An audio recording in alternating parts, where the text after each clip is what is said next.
एक बार की बात है, एक बहुत बड़ी आर्ट गैलरी ने कॉन्टेस्ट डिक्लेयर किया। उसमें उन्होंने अनाउंस किया कि जो भी पेंटर पीस को डिपिक्ट करने वाली वर्ल्ड की सबसे अच्छी पेंटिंग बनाएगा उसको $10 मिलियन का इनाम मिलेगा। यह बात पूरी दुनिया में फैल गई और पूरी दुनिया से हजारों पेंटर्स ने अपनी अपनी पेंटिंग भेजी उस कॉन्टेस्ट में पार्टिसिपेट करने के लिए। उन हजारों पेंटिंग्स में से जो इस कॉन्टेस्ट के जजेस थे उन्होंने फाइनली 100 पेंटिंग्स को शॉर्टलिस्ट किया और उन 100 पेंटिंग्स की एक एग्जीबिशन लगाई। उस एग्जीबिशन में इन सारे पेंटर्स को तो इनवाइट किया ही किया, साथ ही साथ मीडिया वाले भी बैठे हुए थे और मीडिया वालों के साथ हजारों लोगों की भीड़ भी जमा थी। क्योंकि प्राइज अमाउंट इतना बड़ा था तो सबका इंटरेस्ट था ये जानने में कि कौन जीतेगा, कि वो पेंटिंग कैसी होगी और कौन वो पेंटर होगा जिसको इतना बड़ा अमाउंट मिलेगा। फाइनली वो दिन आ ही गया। वहां पर सारी ही पेंटिंग्स देखने लायक थी और एक से बढ़कर एक थी।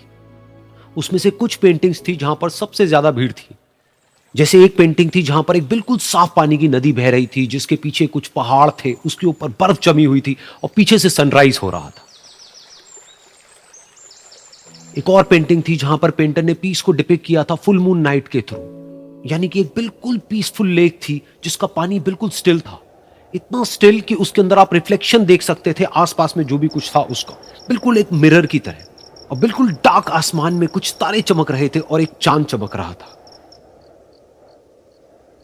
उसके अलावा एक पेंटिंग थी जिसमें बिल्कुल सफेद बादल थे, नीला आसमान था और बिल्कुल हरी हरी घास थी। यानी कि सारी ही पेंटिंग्स ऐसी जिसको देख करके ही मन शांत हो जाए।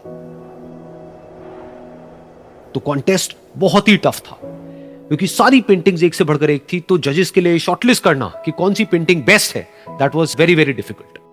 लेकिन वो मोमेंट आ ही गया जब जजेस ने अपना माइंड मेकअप कर लिया और एक पेंटिंग को इन सारी पेंटिंग्स में से सिलेक्ट कर लिया और उस पेंटिंग को एक बड़े से कर्टेन के पीछे रख दिया। सामने वो सारे पेंटर्स बैठे हुए थे, मीडिया वाले थे और हजारों लोगों की भीड़ थी। सबकी क्यूरियोसिटी बढ़ती चली जा रही थी क्योंकि अमाउंट बहुत बड़ा था। लेकिन जैसे ही वो पर्दा हटा और सामने से सबने उस पेंटिंग को देखा तो सब हैरान रह गए। सब एक दूसरे की शक्ल देखने लगे।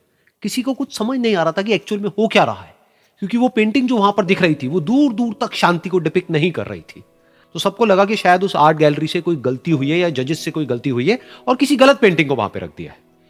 तो कुछ पेंटर्स एक साथ गए, जाकर के उस आर्ट गैलरी के ओनर से मिले और जाकर के उससे पूछा कि क्या ये कोई गलती है, गलती से कहीं कोई गलत पेंटिंग तो आपने वहां पे नहीं रख दी है। तो आर्ट गैलरी वाला थोड़ा सा मुस्कुराया और बोला, नहीं ये पेंटिंग बिल्कुल ठीक है, जजेस ने इसी पेंटिंग को सिलेक्ट किया है और यही पेंटिंग आज की विनर है। सारे पेंटर्स ये जवाब सुन करके गुस्से से भर गए और सबने मिल करके रिवोल्ट कर दिया। और ये देख करके सारे मीडिया वाले अपनी अपनी जगह से खड़े हुए और भागते हुए गए उस आर्ट गैलरी के ओनर के पास में और अपने अपने माइक्स उनके मुंह के आगे कर दिए। तो अगेन वो आर्ट गैलरी का जो ओनर था वो हल्का सा मुस्कुराया और उसने कहा कि मुझे कुछ बोलने से पहले एक बार इस पेंटिंग को आप लोग ध्यान से देखिए, थोड़ा पास से देखिए, शायद आपको कुछ ऐसा नजर आए जो दूर से नजर नहीं आ रहा है। क्योंकि आप सबने एक चीज तो देख ली कि इस पेंटिंग में आंधी है, तूफान है, चारों तरफ सब कुछ तहस नहस हो रहा है, आसमान में बिजली कड़क रही है, काले बादल है, ये सब तो आपने देख लिया। लेकिन एक चीज नहीं देखी कि इस पेंटिंग में एक घर भी है। उस घर में एक छोटी सी खिड़की है जहां पर एक आदमी खड़ा हुआ है।